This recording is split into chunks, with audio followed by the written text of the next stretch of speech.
К сожалению, старенькие собаки и кошки часто оказываются не нужны своим хозяевам. Порой их отвозят в приют, причем в одиночестве, в непривычной домашней обстановке. Или же бросают на улице, на мусорной свалке или в лесу. Герою этой печальной истории тоже не повезло. Его привязали цепью к столбу и бросили около старого дома. На счастье, о нем стало известно людям, которые жили рядом.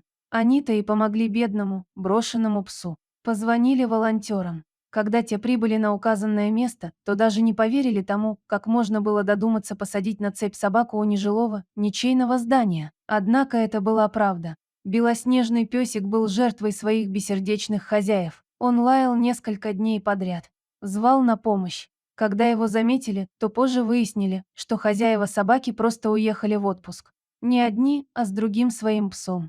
А про этого питомца забыли. Так он и сидел без пищи и воды. Не мог даже убежать отсюда. Но его лай, в конце концов, услышали неравнодушные люди. Сообщили волонтерам из местного приюта. Те срочно прибежали на двор, который весь был завален хламом, чтобы помочь голодному существу. Он был хмурый, пытался огрызаться. Псу начали бросать кусочки еды. Он ел с жадностью и ждал очередной порции. Так прибывшие хотели доверия собаки заполучить. Не сразу, а через время пес разрешил им себя погладить.